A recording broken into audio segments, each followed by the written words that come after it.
നടിയും നർത്തകിയുമായി ദിവ്യ ഉണ്ണി അമേരിക്കയിലേക്ക് തിരിച്ചുപോയി. ഉമാ തോമസ് MLA അപകടത്തിൽപ്പെട്ട സംഭവത്തിൽ പോലീസ് മൊഴി രേഖപ്പെടുത്താനിരിക്കെയാണ് മടക്കം. വിഷ്ണു സുരേഷ് വിശദാംശങ്ങളുമായി. വിഷ്ണു, പോലീസ് മൊഴി രേഖപ്പെടുത്തണമെന്നുള്ള ആ അറിയിപ്പ് ദിവ്യ ഉണ്ണിക്ക് കിട്ടിയിട്ടില്ല എന്നാണോ, അതോ അറിയിപ്പ് കിട്ടിയിട്ടും അവർ മടങ്ങുകയായിരുന്നോ?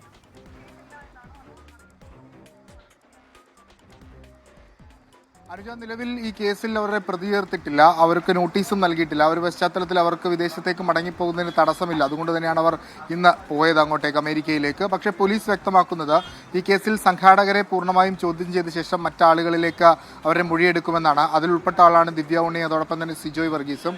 അതിലാദ്യം സിജോയുടെ മൊഴിയായിരിക്കും രേഖപ്പെടുത്തുക. അതിനുശേഷം ദിവ്യ ഉണ്ണിക്ക് നോട്ടീസ് നൽകും, മൊഴിയെടുക്കാൻ ഹാജരാകാൻ ആവശ്യപ്പെടുമെന്നാണ് പോലീസ് പറയുന്നത്. നിലവിൽ അവർക്ക് വിദേശത്തേക്ക് പോകുന്നതിന് തടസ്സമില്ല.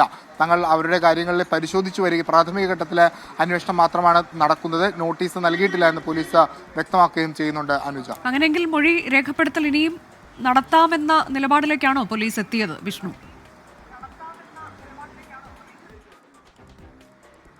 അനുജ, പിന്നീട് അതായത് ഈ സംഘാടകരുടെ അടക്കം മൂന്നോ നാലോ പേരുടെ മൊഴി പൂർണ്ണമായി രേഖപ്പെടുത്താനുണ്ട്. അതിൽ ഇന്ന് 2 പേർ എത്തും.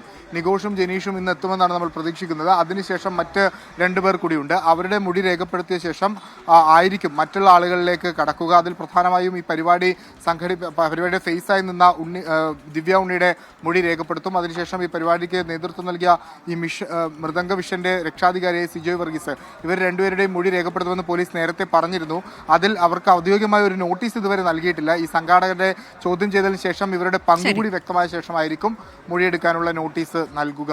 അനുജ, ദിവ്യ ഉണ്ണിയുടെ മൊഴി പിന്നീട് രേഖപ്പെടുത്തുമെന്നതാണ് പോലീസ് അറിയിക്കുന്നത്. നിലവിൽ അവർ അമേരിക്കയിലേക്ക് മടങ്ങി.